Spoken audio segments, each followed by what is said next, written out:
Hi, everybody. And I'm not in Skype. Hey, Mayor. Hey, thank you very much for joining us. Are you able to see me? Oh, you can, but we can't hear you. Can somebody turn on the volume, please? There you go. Great. Nice to have you with us today. We've got a very full house, and we're going to have a bit of a conversation, both with the audience, with you and myself. But I thought I would just get to brass tacks first. You got your city to lose £1 million. I just want to know how much of that was you, because you went through this, right? You thought that you had become a little bit large and said, okay, it's time. So how much did you lose during this process? Keep in mind, everybody wants to feed the mayor. And I gained about 20 pounds my first 2 years in office. That's when I went through this kind of personal reflection and ended up losing 40 pounds as part of the effort. So I think that was about 40 pounds. Well, congratulations. I am inspired and working on it now myself. But let me just ask you, and I don't mean to be offensive in any way, but sometimes it's the role of the journalist to offend everybody. You're a Republican mayor in Oklahoma City, and you saw that there were these problems and challenges. And with all due respect to either party, make the notion that people needed to be different sometimes sounds more like a Democratic Party initiative than a Republican Party initiative. How do you sort that out? I mean, have you, this notion that people can be who they're sort of tends to be in the more GOP camp, but what we can do with government programs and government action tends to be, I think, ascribed, perhaps wrongly, but to more Democrat. Have you come under any criticism for actually leading your city to be healthier as a Republican? No, I don't think so. I don't think health needs to be partisan. I generally think that people have a responsibility to take care of themselves, and if people are doing the right thing, if they're exercising, if people are watching what they eat, and most of this subject matter is about what you eat and how much you eat, then I don't think it necessarily needs to be partisan. And in Oklahoma City, I'm something of a centrist. I am a Republican. I would be considered a conservative nationally, but Oklahoma City is a very conservative place. So I'm somewhere to the right of center nationally, but probably in the center of Oklahoma City's politics. No, you give me hope. I'm ready to run you as president right now, given the options. So, but let's go back to the beginning, because I think it's important, and want to share one vignette. When we're thinking about safe, health and wellness and total health in a community, we were invited down, the Atlantic was, to Baton Rouge, Louisiana, and I met some of the most amazing people in the world down there trying to deal with the question of obesity and diabetes and how to change the course of what they saw as a problem in Baton Rouge. And I have to tell you, while I saw great people, I've never seen a more fatigued set of people who had been at this for a long period of time. And I'm interested in how you walked into your position, and just tell us the little origins of this process, because I think it's important for other people in other cities to understand what they might do. Well, I was elected mayor back in 2004, and I had incredible predecessors. They had set the city up to succeed economically, and we were kind of, having I think we were emerging on kind of the national scene as a city worth noticing. Our unemployment rate was doing better, jobs were being created, people were moving to the city. But in trying to kind of validate our city's future success, I started telling our own citizens, hey, look at these lists that we're on. Best city to do this, best city to do that. And then came out the list of the most obese cities in the country. And suddenly I was the mayor who had been trumping these lists about how important they were. And suddenly I had to explain to the media how Oklahoma City could end up on this list. And about that time, I got on the scales myself. And I typed in my height and my weight, and I put it on this government website, and I hit enter, and it came back and said obese. And I thought to myself, what a dumb website. I'm not obese. Surely I would know if I was obese. And then I started getting honest about my own situation. Yeah. And I realized that I had become a perfect example of Oklahoma City's problems. And as I started taking care of my own situation, just really eating less because I had always exercised, I started looking at the built environment of Oklahoma City. And I realized we had built an incredible quality of life if you happened to be a car. But if you happened to be a person, you were seemingly combating the automobile at every turn. We had to be the most unfriendly city to pedestrians imaginable. We had a lot of urban sprawl. Our downtown streets were really wide. They were mostly one-way streets. And we have since then changed the built environment and started creating a city around people. But I'm getting ahead of myself a little bit, because what you're referring to is the awareness campaign that we started. On New Year's Eve of 2007, I went to the zoo and stood in front of the elephants and announced, this city is going on a diet and we're going to lose 1 million pounds. And that's really when all hell broke loose in Oklahoma City. But eventually it got people talking about obesity. It got people discussing the subject for really the very first time. And that awareness has led the citizens to now vote in a lot of the public improvements, so that Oklahoma City is probably way ahead of most cities on changing the built environment to be a city that's built around people instead of cars. So you got 47,000 people to participate, if I have that number right, which was extraordinary, that people opted in on this.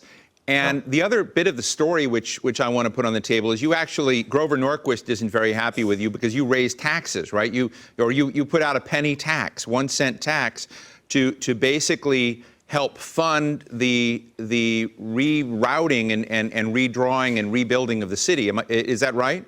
We had an expiring tax, and we put an initiative in front of the voters to continue that tax and dedicate those dollars so that's not really to a lot of economic development efforts. But many of those were about changing the built environment and health, yes. So has your success now given you greater ability to help kind of keep these public commons issues on the roster? I think the citizens of Oklahoma City are very proud of the cultural shift that we have in health. You know, we were near the bottom in most health statistics, and, you know, I think we're inching off the bottom. But what you can feel here is the cultural shift in the community, that a child growing up in Oklahoma City today is growing up in a much healthier environment. It may take 10 or 20 years before we start seeing significant change, but there's no question that we've started to turn that ship around here in Oklahoma City. It just feels a lot different. Always going to be tough to measure success quickly when you're talking about something like health, but it just feels different here. You know, one of the other questions that I have, we're going to go to all of you soon, but is on the question of the economic dimension. You laid out very neatly and nicely that there were good economic vectors for Oklahoma City that preceded this move. A lot of places in the United States that struggle with this challenge don't have that benefit. They may have been a little bit left behind economically. The inequality challenges that we talk about nationally are really very real in certain cities where people are scrambling to pay the bills, scrambling to keep food on the table, scrambling to pay their rent. And so when you begin talking about health, it sounds like an extravagance as opposed to a necessity in certain. If you didn't have that economic base, do you think you still could have made progress? And what counsel would you give parts of the country that didn't have everything Oklahoma City had when you started? Well, the awareness campaign didn't cost us anything. I spent no government dollars on that campaign that you talked about, that 47,000 people signed up and the 1 million pounds that were lost. Now, changing the built environment, that does cost. I would just say that in Oklahoma City, we believe in very lean, very efficient government, and try to take care of our infrastructure the best we can. You know, our local government has a history of having high approval ratings from the citizens. When we ask them for tax dollars, for public benefit, for capital projects, they have generally now for over 20 years allowed us to continue to dream. We also, with the type of projects you're referring to, we build these debt-free. And so we collect the tax dollars and then start the process of spending it. And it takes a little longer to build out the projects that way. But in a very politically conservative environment like Oklahoma City, our citizens kind of like the idea that those initiatives are paid for with no debt. So, there's a lot of aspects to the story of Oklahoma City, but we're not a highly taxed community. despite the strong economy. We have just, in the process, figured out ways to pay for these infrastructure changes. I don't feel like we're more enlightened than other people in other communities. We just figured out a way to pay for it. I learned last week a surprising data point that I just didn't realize is that Oklahoma ranks #1 in the nation for early childhood programs, the investment in early childhood, the efficacy of the programs, and way ahead of many other parts of the country, which was surprising to me. And this may be an unfair question. We didn't prepare you for it. But I'm interested in whether when it comes to this question of total health and you begin thinking about changing the patterns, are you aware that in the programs that Oklahoma is doing, you're doing something different with youth to get them to think differently about their responsibilities on the health front? Yeah, I think I've kind of given up on my generation. We're pretty set in our ways, and we'd like for the baby boom generation to live long, healthy lives. And we're building senior health and wellness centers out in the suburban areas of the city to try and get in front of the wellness curve.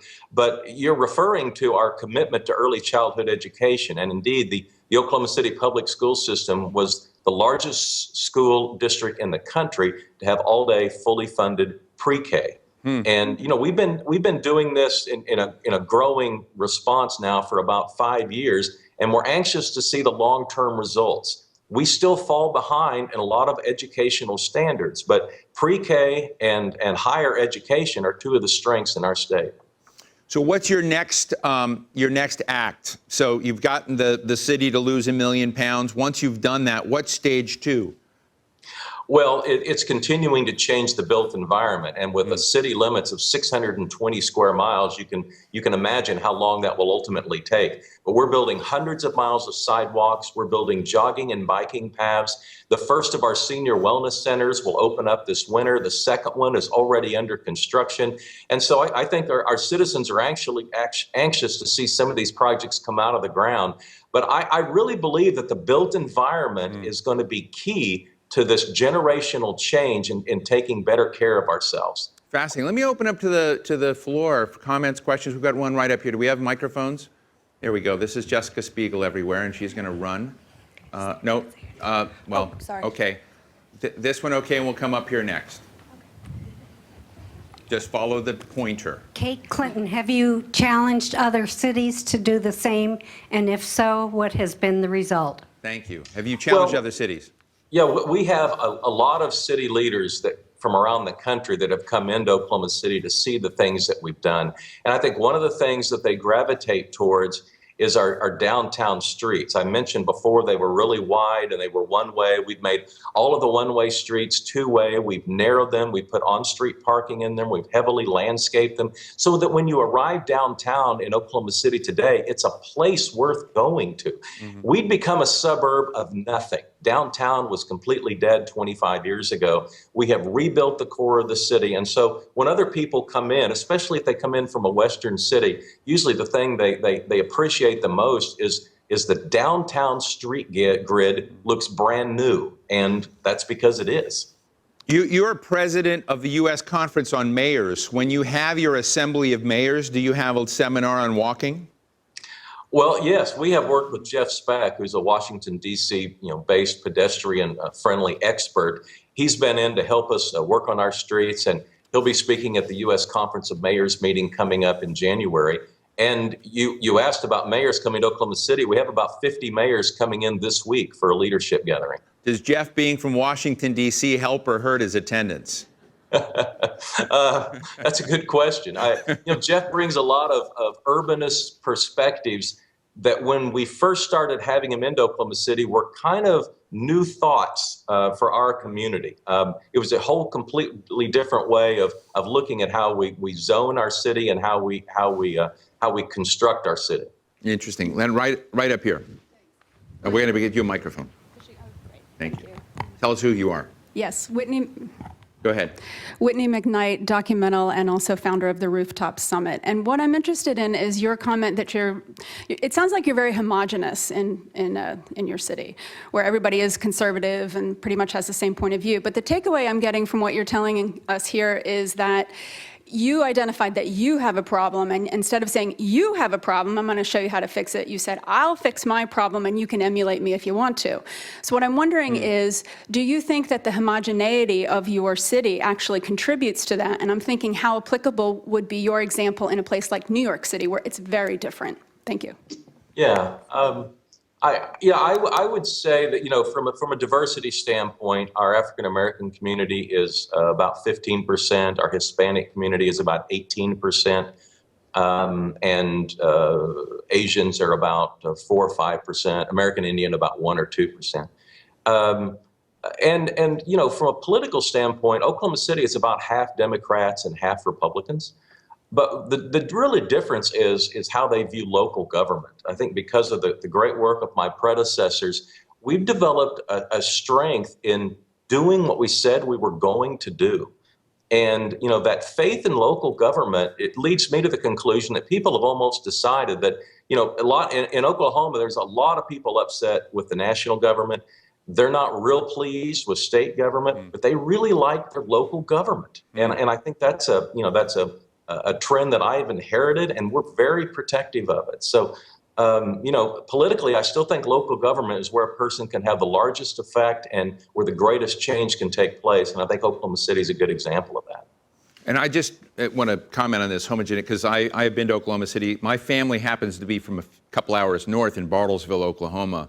And Bartlesville is a microcosm, a much smaller town, but nonetheless has this diversity. But you see stakeholders from different communities in the city kind of coming together in ways that I wish were happening in Baltimore, that I wish were happening in Ferguson or St. Paul. And I don't want to knock those mayors very much, because it may not be on their shoulders. But it is interesting that it would be a mistake to think that you've just got white conservatives in Oklahoma City or others. So then the question is, if you don't have that, how do you actually get people to find common cause and to think that investing in something that is not just self-oriented but shared is worthwhile? So I think it's a very important question, and I just want to validate it. Then I think it's also interesting to look at, now that we know that, what are they getting right that a lot of other communities are struggling with in America? Mayor, I don't know if you have any thoughts on that, but. Well, if people are interested in that specific aspect, I produced a documentary called Oklahoma City, The Boom, the Bust, and the Bomb. And it chronicles Oklahoma City between 1970 and 1995, and we went through the economic collapse of the 80s, went through the bombing of 1995, and the unity that emerged in this city in those post-bombing days. Right. In Oklahoma City, the business community, City Hall, the mayor, the council, all seem to be on the same page. And it's amazing what can happen when you have that many people pulling on the same rope. But we're not advocating any bombing. Yes, right in the back. Hi, I'm Tina McIntosh with Active Bodyworks. Since you're talking about the built environment, have you considered the millions of miles that you have of the already billions of dollars of infrastructure that is inside the buildings vertical? So hallways and stairways of just already spaces that are already built out for walking and movement? Yeah, and so you're saying we should use those as opportunities to exercise? Is that Correct. Since there's already a number of people who are actually going to these spaces for work. Kind of like running a marathon in the Pentagon. Basically, right? Yeah. Yes. Basically, yeah. Using the actual stairs in the space. I wonder if anybody's ever done that, right? Could you get... Yeah, well, that's one of the things that I actually do, but we don't look at the built environment that's already there, the infrastructure that's already there. We have millions and millions of miles of buildings that are there that are already waiting for us to walk and move. Well, that's a great point. Inside the buildings, the part that I've been working on really is the outside environment. We didn't have any sidewalks in this city, or I shouldn't say we didn't have any. We had some, but we didn't have nearly as many as most other cities. And so, we've had to change the built environment from a public works perspective. I do enjoy walking, and we have a tunnel system that goes underground Oklahoma City, and there are other places to walk when the weather is inclement. And I wear a Fitbit on my wrist and try to get in my 10,000 steps every day. But it's really all about personal responsibility and trying to get the culture of your community to buy into all that. This Thursday, we're having National Walking Day, and we'll have a walk with the mayor downtown. And so people will gather in one of our downtown parks, and we're going to walk for about half an hour. We have some school children that are going to join us, and we'll see how many of the downtown community come over too. Other questions? Yes, right here in the front. I have to say, well, I'm going to get back to a Fitbit, but I had it every day for 3 months, did my 10,000 steps, and then it malfunctioned one day when I was at 9,763 steps. And I couldn't get it to reset right. I was just it was 11 o'clock at night, and it broke my record. It just stopped. So anyway, Fitbit owes me. Yes, go ahead. I was just going to ask you to speak on Allyson Schwartz, former Congresswoman, now president of Better Medicare Alliance. And I wonder if you could speak to the aging population. You mentioned senior centers and wellness in the suburbs, but cities are pretty good places for seniors to live. Aging population, I'm assuming. How much have you done to, for someone who doesn't actually expect to get on a bike, but obviously make a much more walkable city, and some of the built environment in terms of housing and what's available for seniors, particularly those who might be poor or frailer? Yeah, I think you're hitting onto a key point that our housing stock is not going to be easy to adapt to an aging community. And keep in mind, when I say the suburbs in Oklahoma City, it's still inside the city limits. We just wanted to make sure that all the improvements we were making on health wasn't confined to the downtown area, where a relatively small percentage of our population actually lives. Now, there are thousands of people moving downtown because that's where the highest demand is right now, but there's still 98% of the people in the city live out in the suburbs. So we've tried to take those wellness centers out to where they live. The baby boom generation is likely to be around a long, long time. And I think cities need to get prepared for what you're talking about. Seeing how we're going to get these seniors to live happy, healthy lives and address their wellness concerns that I think are just around the corner. Mayor, you're the first 4-term mayor in Oklahoma City history. A panel titled you the second best mayor in the world. So I'm interested in what you're going to do next and what you might do to knock off the first best mayor in the world. Well, we feel like we've got a full plate of assignments here in Oklahoma City.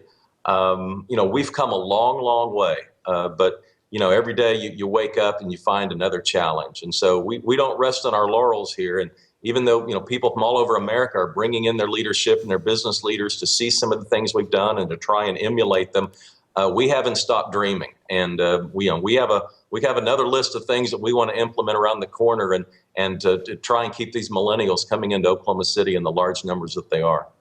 I just want to say the one thing I'm disappointed in this interview is that we weren't doing this on sort of one of those walking machines, with you while you were there, at least on my end. But anyway, ladies and gentlemen, Mayor Mick Cornett, Mayor of Oklahoma City, thank you so much for joining us, Mayor.